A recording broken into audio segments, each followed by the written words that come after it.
Ah, j'ai une question, Marie. OK, vas-y. Pourquoi?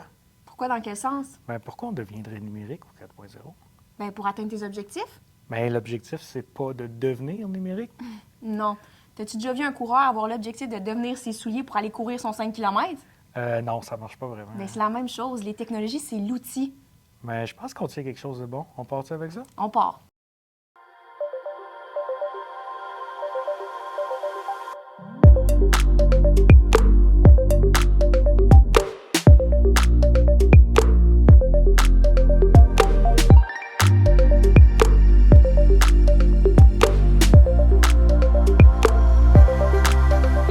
Bonjour à tous et bienvenue sur notre chaîne. Sachant tout ça maintenant, Marie, c'est quoi l'objectif? Concrètement, c'est utiliser des outils technologiques pour te permettre d'atteindre tes objectifs. Souvent, dans les entreprises, les outils sont utilisés pour être plus performants. Mais au départ, il faut que tu te questionnes à savoir ta raison d'être numérique, parce que être numérique, c'est la ligne d'arrivée. Il faut vraiment que tu te questionnes. Par exemple, toi, ton objectif de course, c'est courir 5 km en bas de 35 minutes. Ça, c'est ton objectif de performance. Mais après, il faut quand même que tu te questionnes, est-ce que c'est pertinent pour toi, puis est-ce que tu as la capacité pour le faire? Ouais, mais c'est pas comme l'activité physique. On dit que c'est bon pour tout le monde, l'activité physique. Ça doit être la même chose pour la transformation numérique. C'est drôle dit comme ça, parce que c'est souvent la perception qu'on a, mais quand on le véhicule comme ça veut dire qu'on dit que être numérique, c'est l'objectif. Puis c'est pas le cas. On veut que le être numérique, ça soit le moyen. Donc, il faut vraiment que tu te questionnes à savoir, est-ce que c'est utile et pertinent pour moi?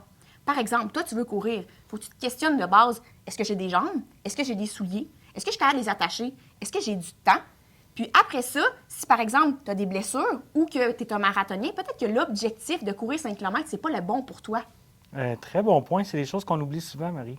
C'est pareil pour les entreprises. Eux aussi doivent se questionner à savoir si c'est pertinent pour eux dans leur contexte puis selon leur objectif. Il faut vraiment qu'ils sachent si la technologie va leur permettre d'atteindre cet objectif-là. Est-ce que c'est pertinent pour eux? Est-ce que c'est aligné envers leur cible d'entreprise? Il faut aussi qu'ils se questionnent à l'interne. Est-ce qu'ils ont les moyens pour y arriver? Est-ce qu'ils ont les compétences? Est-ce qu'ils ont la culture de changement mise en place? Encore plus loin que ça, il faut qu'ils se questionnent. Est-ce qu'ils ont les ressources, la main-d'œuvre, les moyens financiers, le temps, l'espace? Puis si vous n'avez pas ça à l'interne, c'est important de vous retourner vers l'externe pour avoir de l'aide d'un fournisseur ou d'un partenaire.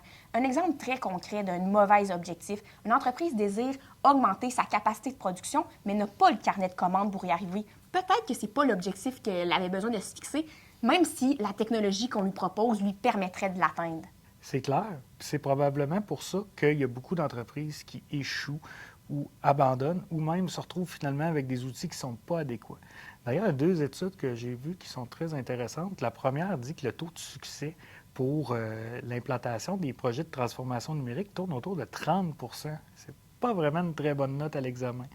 Puis la deuxième que je trouve vraiment intéressante, c'est vraiment sur le manufacturier québécois qui finalement a constaté que les PME qui mettaient en place un système ERP se retrouvaient avec moins de performance que celles qui n'en avaient pas. C'est principalement parce qu'ils ne sont pas entraînés puis ils n'ont pas la capacité de maîtriser l'outil technologique qui est implanté chez eux. Actuellement, dans les discours, c'est super important d'aller vers le numérique, de l'intégrer dans ton entreprise, mais on oublie un peu de parler des bénéfices de le faire. Puis ça aiderait peut-être les entreprises à prendre action, mais aussi prendre action dans la bonne direction.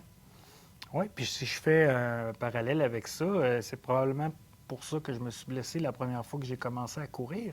Mais ça m'amène à une question. On commence par où, d'abord?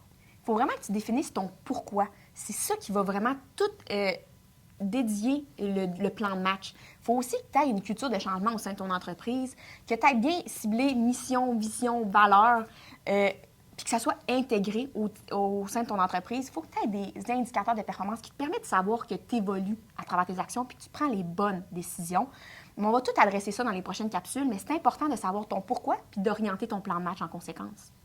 C'est bon, mais je me demande aussi comment d'abord le numérique peut aider à avoir des bénéfices.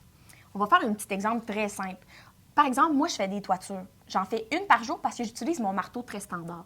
Mais si, par exemple, demain, j'utilise une cloueuse pneumatique, je vais peut-être être capable de faire 2, 3 toitures dans ma journée, ce qui me permet d'aller chercher un plus grand marché, mais sans perdre la qualité au niveau de ma toiture. Donc, je viens augmenter mes parts de marché grâce au numérique. OK, fait que si je résume, la cloueuse pneumatique, c'est comme un peu la technologie. Et si moi, je la mets en place, je vais obtenir un avantage concurrentiel par rapport aux autres. Mais si je ne le fais pas, Les autres vont le faire, puis à ce moment-là, moi, je vais perdre cet avantage-là. Puis en plus de ça, bien, les clients vont se tourner vers mes concurrents parce qu'eux vont offrir plus de vitesse, ils vont offrir un temps de réponse plus faible. C'est exactement ça, puis c'est principalement ça l'enjeu qu'on va rencontrer prochainement.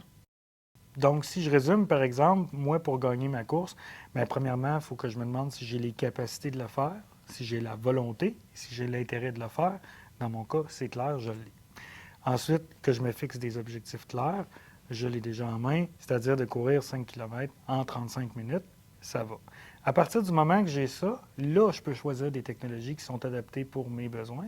Donc, par exemple, de choisir une paire de souliers qui me conviennent. Et si on va un peu plus dans l'aspect technologique, de choisir une montre qui est appropriée.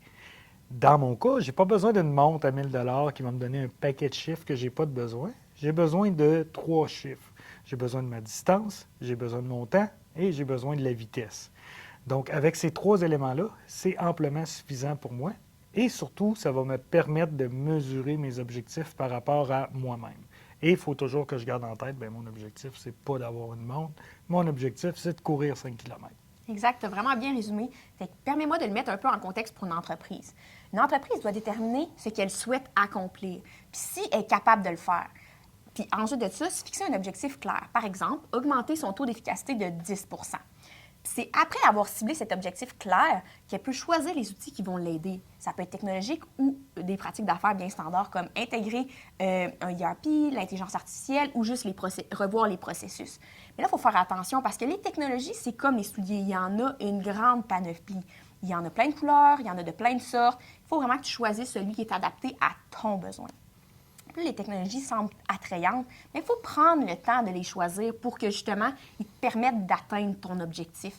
Il faut bien se connaître à titre d'entreprise, puis il faut avoir été solidifier nos bases. C'est pour ça que notre chaîne existe. On veut vous donner le contenu puis les outils pour être capable de prendre action puis tendre vers la transformation numérique sans que ça soit votre objectif, mais que ce soit un moyen pour augmenter vos parts de marché.